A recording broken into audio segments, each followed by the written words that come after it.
देखिए, हमारे जनता के टैक्स के पैसे से पलने वाले ये अधिकारी जनता के ऊपर इतना रौब जमा रहे हैं। हमने तो सोचा था कि पढ़ लिख करके ये अधिकारी बनते हैं, लेकिन जिस तरीके की इनकी हरकतें, ऐसा लगता है कि अनपढ़ अधिकारियों को यहाँ पर जो है बिठा दिया गया है।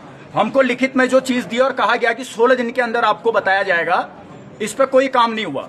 लगातार हमको दौड़ाते रहे, जांच के नाम पे कभी कहीं बुलाते रहे। हम गए, हमने पूरा जो है सहयोग किया, लेकिन लास्ट में जो जांच रिपोर्ट दी बिल्कुल हंसने वाली जांच रिपोर्ट थी। और इसीलिए मैं परसों एसडीएम कार्यालय में भड़का भी।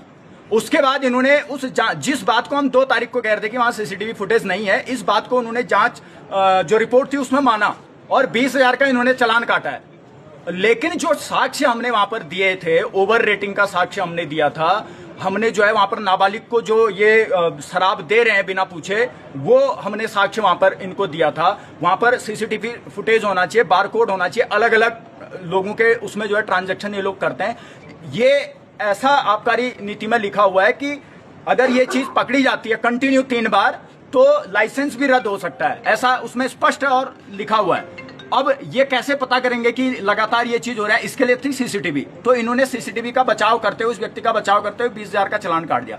तो आज हमारा यहाँ पर आने का साफ और स्पष्ट है कि जो अन्य हमने दिए हुए थे इनको दस्तावेज जो हमने दिए हुए थे, तो उस पर इन्होंने क्या कार्रवाई करी, साफ और स्पष्ट है आज। क्योंकि पहले मैं सांकेतिक रूप से पेट्रोल लेकर के आया था, आज मैं जो है जब लाया था, ठीक है, इन्होंने सुरक्षा व्यवस्था को देखते हुए पुलिस प्रशासन द्वारा जो है उसको हटा लिया गया मेरे से। उसके बाद जब वार्ता हुई, तो वार्ता में पहले ये रेड लिस्ट लेकर के आते हैं और उसमें मेरे को दूसरी ब्रांड दिखाते हैं। इनको लगा कि हम बेवकूफ हैं। जब वीडियो और जो रियल ब्रांड इनकी है जो ली गई है वहां से, वो देख रहे हैं, तो वो उसमें जो है रेट का डिफरेंस जो का त्यों है, जो हमने एविडेंस दिए। और अब आबकारी अधिकारी ये कह रहे हैं कि वीडियो में हमको साफ साफ नहीं दिख रहा है। और ये वही आबकारी अधिकारी जो 2 तारीख को भी हमारे आंदोलन पे हंस रहे थे, और 6 तारीख को जब हमारा स्वास्थ्य बहुत ज्यादा खराब हो गया था उस दिन भी हंस रहे थे, और अभी भी हंस रहे हैं। तो इतनी सत्ता की हनक आखिर किस बात के लिए इनको है? आखिर किसके संरक्षण में रह करके इस प्रकार का कुकृत्य कर रहे हैं कि जो अनुज्ञापी हैं उनकी ये इतने कुकृत्यों को छुपाने का जो है काम कर रहे हैं? तो ये बड़ा गंभीर सवाल है। और बहरहाल के लिए हम यहीं पर हैं और मैंने इनको साफ और स्पष्ट ये कह रखा है कि अब यदि इस बात को ये नहीं मानते हैं तो उस दुकान को तोड़फोड़ करके उस दुकान में आग लगाने का मैं काम करूंगा। उसका जिम्मेदार कौन होगा, मैं इनके मुंह से सुनना चाहता हूं। अगर ये कहेंगे भूपेंद्र कोरंगा तू इसका जिम्मेदार होगा, वो भी चलेगा, मैं जाऊंगा। और यदि ये कहेंगे कि भाई हम नहीं होंगे, मतलब ये होंगे, तो फिर ये देखें। 10 बिंदुओं को लेकर ये आमरण अनशन पे थे। उसके बाद इन्होंने जब ये आमरण अनशन से उठे थे, इनके पास 2 बिंदु और इनके पास बचे हुए थे। उसमें द्विपक्षीय जांच हुई।